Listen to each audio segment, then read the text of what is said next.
Welcome to Cyclins, the place where psychology meets real life. Today we're diving deep into a topic that affects not just how we think, but how people feel around us. The ego.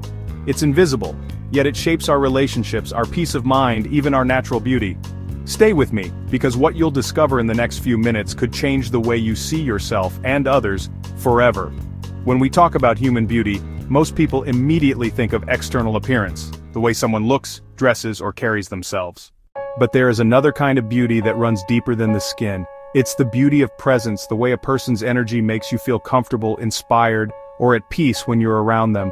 This beauty doesn't depend on makeup, physical perfection, or expensive clothes. It comes from authenticity, kindness, and emotional openness. And one of the biggest barriers to this kind of beauty is something psychologists and philosophers have studied for decades: the ego.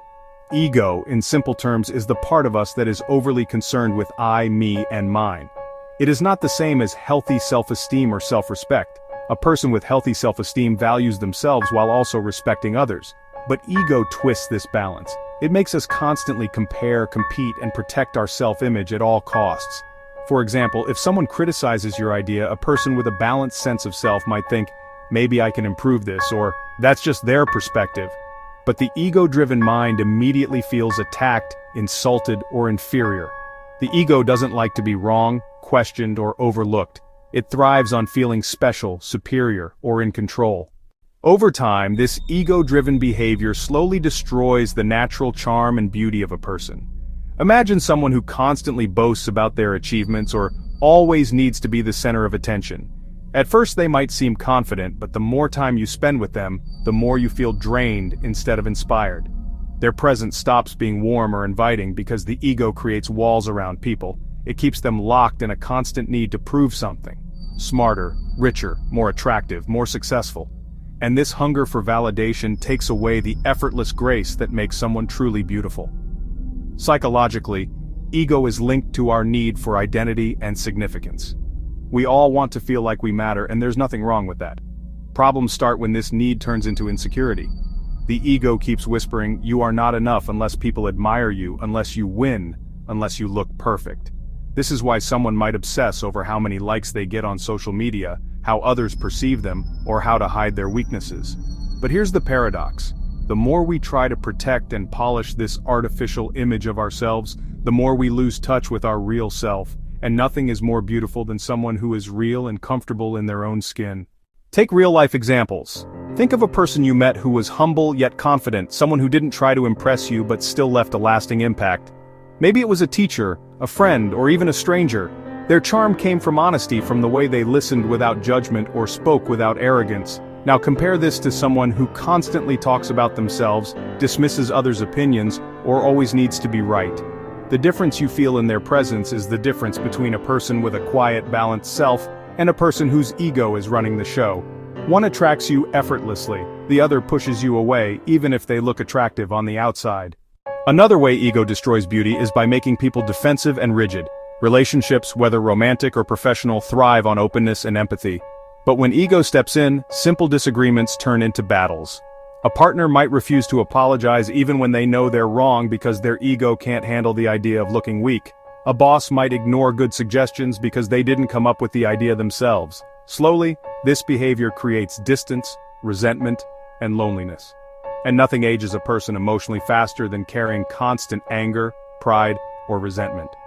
From a psychological perspective, carrying a big ego also keeps people in a state of stress.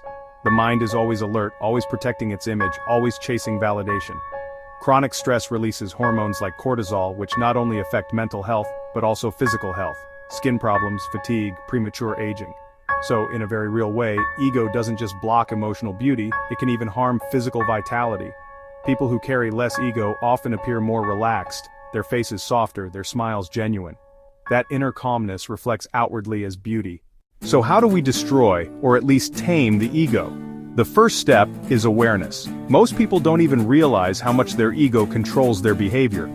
Start noticing moments when you feel the need to prove you're right, when criticism makes you angry, or when you compare yourself to others. That little discomfort inside you is often the ego reacting. Simply noticing it creates a small gap between you and the ego. You realize, I don't have to listen to this voice all the time. The second step is practicing humility, not as a performance but as a mindset.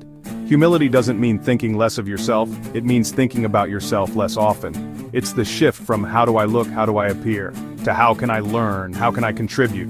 A humble person can accept mistakes, learn from others, and even laugh at themselves without feeling humiliated. This openness makes people naturally attractive because they feel safe to be around. There's no competition, no hidden agenda, just genuine human connection.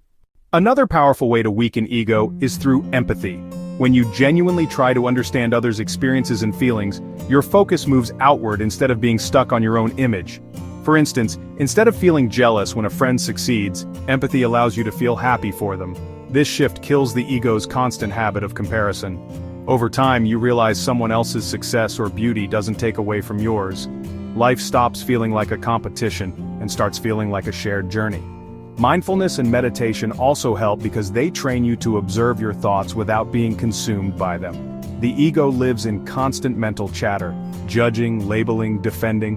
When you practice mindfulness, you learn to watch these thoughts like clouds passing in the sky. You start seeing that your real self is not the voice of insecurity or pride in your head, it's the calm awareness behind it. People who regularly practice mindfulness often report feeling lighter, less reactive, and more authentic, qualities that naturally make them more pleasant and attractive to others. Finally, service to others can be a deep antidote to ego. When you do something kind without expecting recognition, helping someone, volunteering, mentoring, you experience a quiet sense of fulfillment that ego can never give. The ego feeds on attention, but real fulfillment comes from contribution. People who live this way often carry a kind of inner glow, a beauty that doesn't fade with age because it comes from character, not appearance. In the end, destroying the ego doesn't mean losing your personality or confidence. It means freeing yourself from the exhausting need to always prove, defend, or compare. It means being comfortable enough to be real, to connect, to grow. And that authenticity, more than perfect looks or achievements, is what makes a human being truly beautiful. And that brings us to the heart of the matter. When the ego stops ruling your life, something amazing happens. You start feeling lighter, calmer, and more connected. You stop chasing people's approval because you no longer need it to feel whole.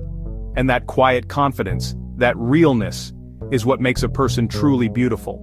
Not the clothes, not the likes, not the applause, just the freedom of being yourself. If you found value in today's talk, stay with Cyclins for more insights that help you grow from the inside out.